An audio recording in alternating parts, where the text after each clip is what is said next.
Alright, ladies and gents, the hardest part about starting any service-based business, whether you're trying to build a copywriting business, an agency, or become a growth operator, is getting clients, right? If you are a complete beginner, it's like, how the fuck would I get somebody who is a complete stranger to me on the internet to pay me thousands of dollars to do something that I've never actually done before? I took a course or I watched a bunch of YouTube videos, and now I'm trying to go out into the world and basically steal people's money and get them to pay me to do something that I don't really know how to do. And then you don't really have confidence in your pitch because you've never done it. You don't know that you can get somebody results. So let's talk about getting clients and how I got my first clients and then the two different approaches to getting clients. So first, I'm gonna talk about the way that everybody's like, oh, I'm gonna start this business and go get clients and that's how I'm gonna become a successful entrepreneur. You're like, all right, I'm gonna learn this skill. Let's say it's copywriting. You get good enough at copywriting, and then you go onto the internet and you start pitching people in the DMs and you say something stupid like, hey bro, are you doing anything with email right now? Or, hey bro, I saw you have a newsletter. Can I subscribe? And then you try and turn that into a sales pitch, and it's just absolutely retarded and that'll never work. And you just try and do as much volume of that as you possibly can until you send enough messages and then your fingers start to bleed. And then you're like, fuck this doesn't actually work. This is a scam. I don't want to do this. Entrepreneurship is hard. I should just go work at Wendy's or Dairy Queen or McDonald's. That's what can happen if you take the direct kind of robotic approach to trying to get your first client. But there's a better way to do it. There's a way that even if it takes a little bit longer, it ensures that eventually, some way, somehow, you will get that first client. And once you get that first client, a world of opportunities unlocks for you because you can go and get results for them. And once you get results for them, you can go to somebody else and now you have leverage and you can say, hey, I got results for this person. Can you pay me to do the same thing for you? So those are the two different ways that you can go about trying to get your first client. And I have an analogy to really bring this home for you. So imagine you are trying to get to the 50th floor of a building and there's an elevator and there's the staircase. And everybody is lined up at the elevator waiting in line to get up to the 50th floor. And it sounds like it's gonna be faster than the stairs because you don't wanna have to climb 50 sets of stairs to get all the way up there. So you hop in line to get in the elevator. And eventually the elevator comes down, you hop in, and you get up to the 16th floor. But then it starts to shake, and something breaks, and then you guys fall all the way back down to the bottom. So then you wait for somebody to come repair the elevator, and that takes time. But eventually they get there, they replace the part that was missing, and you hop back in the elevator to go up to the 50th floor again, and this time you make it all the way to the 32nd floor. But then two people in the elevator start fighting, and one of them punches the other, they fall down, the elevator starts shaking again, and back down to the bottom you go. So now you've wasted a lot of time trying to take the fast route, kind of trying to skip the steps, literally. And the thing about the elevator is the success of you getting to the 50th floor in that elevator is outside of your control. Meaning you can't control if something happens and you don't make it up to the 50th floor because there's a missing part or somebody gets in a fight,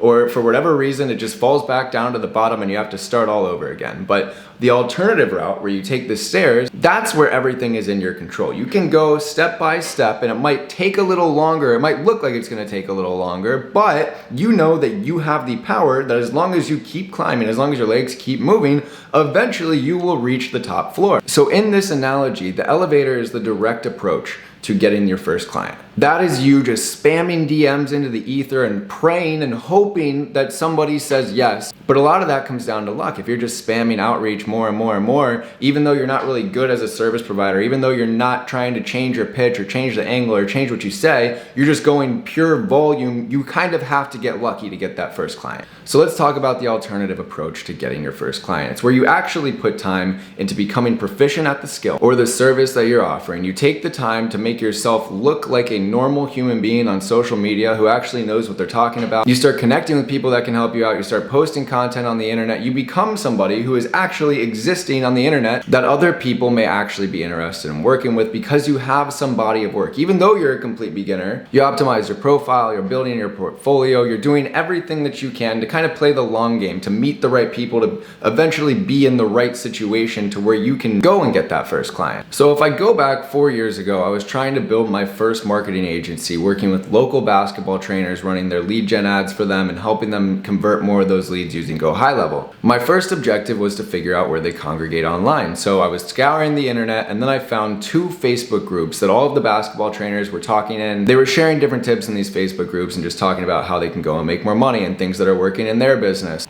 So I found this and I was like, huh, that's interesting. Maybe I could do something with this. So I went on Facebook and I made my profile optimized for basketball trainers. So in my bio, it said something like, I help basketball trainers get 30 leads per month. And then I started posting content on my Facebook profile about Facebook ads and things that I was learning inside the coaching program that I was in. So it looked like I actually kind of knew what I was talking about. And then I went into these Facebook groups and I started talking to people. I started building my relationships and my network. And I was just trying to give any value that I could and help out wherever I could. And then once I did that for a couple weeks, I started reaching out to people inside that group because I'd become a familiar face. And I actually ended up closing the first person that I talked to. And I say it in quotations like that because it was on a free 30-day trial. But I was like, this is it. I got my foot in the door. I'm gonna get really good results and I'm gonna use that to go and get more clients. And that's exactly what I did. So once those 30 days were up, we had some results to show for it. He was talking about it inside the Facebook group and that made me look credible. So then my second client was actually the admin of that Facebook group. And so him being the admin of that group gave me a bunch of credibility because it was like, okay, this is the guy that everybody else is learning from and now I am working directly with him. All in, this process took me about 2 or 3 months. It was the longer route on paper, but it ended up actually working because I took a genuine approach. I actually put the time in to thinking critically and figuring out where basketball trainers were hanging out. And then I built my profile and then I started networking with people in the groups and sharing value. And then I got a free client and then that turned into a paid client. And that's how I stacked my clientele to eventually working with over 50 basketball trainers inside of that business.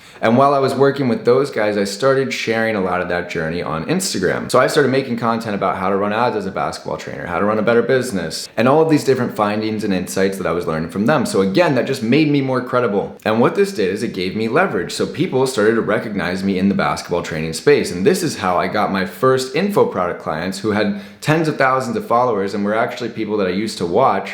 And I have my phone out here because I'm literally gonna show you this DM that got me my first info product client. So this is a guy, Gannon Baker, got a big basketball training personal brand. I probably shouldn't be showing you these DMs, but I'm gonna do it anyway. I literally sent him a 36-second voice note. Gannon, I hope you're doing amazing, my man. I sound retarded. I just saw that you opened back up your mentorship program, and I wanted to reach out.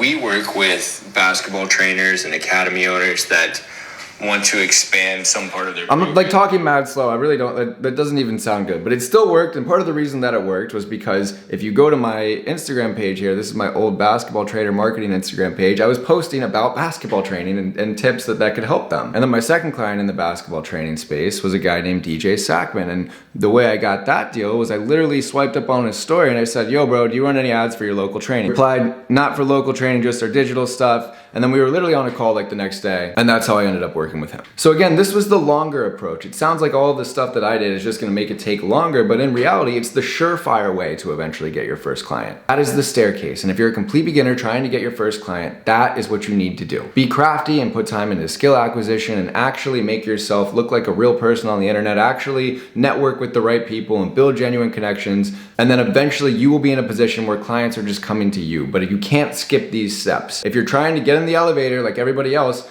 you don't know if that's actually gonna work out. Again, you're just praying that you get lucky. So hopefully this one helped you guys out and I will see you in the next one. But first, like, subscribe, share this with a friend, and go to the link in the description and see how you can learn directly from me. Again, thanks for watching guys, peace.